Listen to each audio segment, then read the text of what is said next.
Hello guys, and today I'm going to be showing you how to create a really cool intro in Blender. So first you want to open up Blender and delete these two things by right clicking on the object and clicking the delete key on the keyboard and then clicking the delete. This is basically a beginner's tutorial. Without clicking the left button, hit the space bar and type text. Then as you see add text, click it. And then you see the text down here, but as you can see it's flat, so we want to click R, then X, and then type 90. So you're rotating on the X axis 90 degrees. So let's check it from the front. If you click 0 on the numero pad, then you should go to the front of the text. So, wait, that's not working. Oh, because 0 is the camera. One's the front of the text.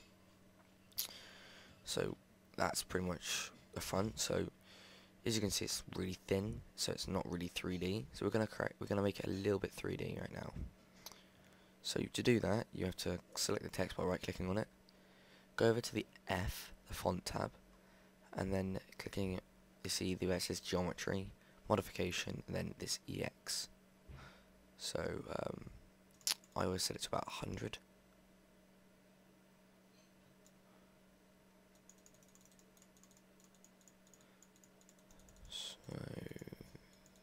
There we go, it's 100. So you can see it's a little cooler. And then I usually do a bit of offset. And that gives it a nice sort of rounded look and gives it a nice bold 3D look.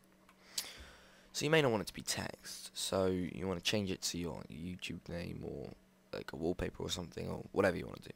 Hit the tab key, and then you delete all the text and type in the text you want. So in this case I'm going to put tutorial. And then you click tab again to sort it out. Then you want to center it. So click 1, want to be centered. So that's cool. Oh yeah, to rotate like this, you push down on the scroll wheel on your mouse, and then just you can move around. So we want to add a camera. So for instance, if I do space, then do camera, and then it should say add camera down here. You can see this little camera that popped up. Hit the green little arrow and pull it back, and hit 0 to see what your camera's going to be looking at. So at the moment I need to move the camera this way a little bit and up a little bit more up. I'd say that's about right. Just gotta move it that way, so this much. A little bit more. Cool. I'm happy with that. So now what we're going to do is we're going to make a floor and a back to the text. So don't want to click the left button at all because it will move this little cursor, and it just gets annoying because wherever the cursor is, it places blocks and stuff. So I personally don't like moving it around. So now we're going to hit space again and type cube. We're going to add a cube. So you can see the cube's gone right in the middle of our text. Use the blue arrow to knock it down. Go right into the text so you can just see where the text starts and stuff. So it starts just there. So now it's like sitting on the block. And then what you want to do is you want to select the block, go to the little cube in the selection part, and make scale. You want to scale it out. So you push that like that, push that like that. There you go, you've made like a floor. So then you want to do that again. So add cube.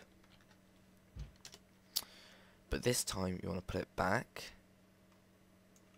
And then again, scale it out. Wait, wrong one. Because remember, this one's going to be the back wall, so this is going to go high. So if I click 0 now, I've kind of moved into the actual block itself. If I hit 0 now, as you can see, we've got a nice backdrop to it, but unfortunately you can't see the text at the moment, but that's because the text isn't actually got any colour to it. If you select the text with the right click and go to the font area, then you want to, no, not the font area, the little circle here, sorry my bad, that's not here, select it out a little bit more. I've just moved my cursor, go to the little circle over here next to the F and click new, and then click diffuse, and I'm going to choose a nice green because green's pretty cool. So then if I click 0 now, if I click 0 now on here, you can see it's green. So that's pretty cool. So when you're happy with the text and that you've got everything you want for it, you're going to want to convert it by clicking the text and going to Object down over here, Convert, Mesh from Curve, turn text into mesh basically. So now if you've done that, you can't actually change any of the text because it's been changed, it's been converted. So this is to make the main part of the intro. So after you've done that, you want to click on the little stars here and click plus. It's a particle system. You want to start it at 20 because we're going to start it at 20 frames because it just kind of helps because it means that you've got 20 frames before the actual stuff will happen. And also to make it fully explode, it will be 20 frames and 20 frames together, so it'll all start and end at the same time. I'll put the live time at 500,000, sorry. And then you want to put the geometry, this one here, I'm going to put about 3,000. So if we play it now, you can see that there are particles falling. That's basically the explosion. So you just increase that to the amount of explosion you want. Personally, I think that's perfectly good. I like it.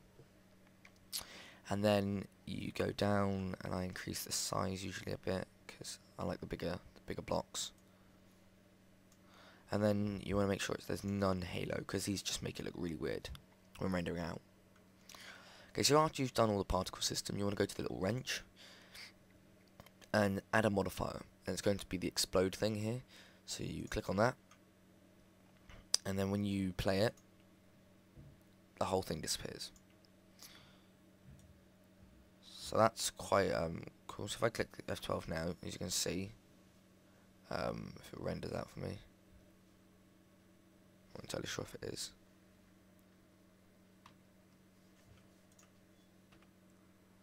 No, I don't think it is. Oops. But yeah, so yeah, it didn't render out because my fraps is set to change the cursor down to different places in the screen when I click F12. So, but yeah, you can imagine that. So after you've done that, you want to make sure that it's okay, and it looks pretty cool. And then pretty much done. So I'm going to stop it at 60 frames by clicking the end here and click 60.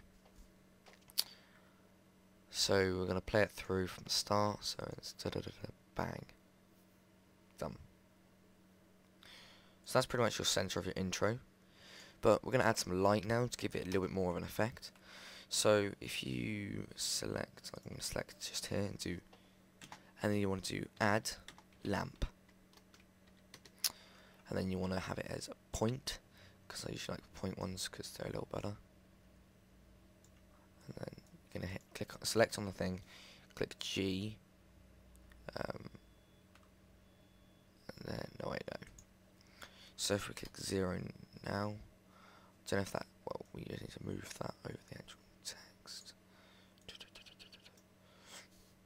So there we go. If I do render,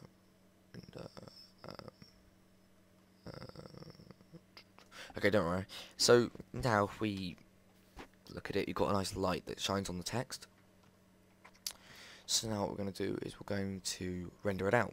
So you want to go to the little camera over here, and then you want to make sure it's animation, but don't click that yet. Scroll down to here and select your output file. So it's going to be the desktop. Then click accept. Then you want to go down here and change it to AVI RAW. I always set it to 60 frames, and then you click animation. So now it'll start to render out the actual intro. As you can see here, it's got the light coming down, it looks like it's on metal, and then at 20 frames it will explode and it will show the really cool effect of it exploding. So anyway guys, thanks for watching this video. When this is rendered out, I'm going to put it on after the video and show you what it looks like when edited in. I usually slow it down a bit because it's quite quick, so I tend to slow it down in the editing software to make it slower. So anyway, guys, thanks for watching this video. I hope you enjoyed the tutorial. Hope it's helped you guys, and thanks for watching.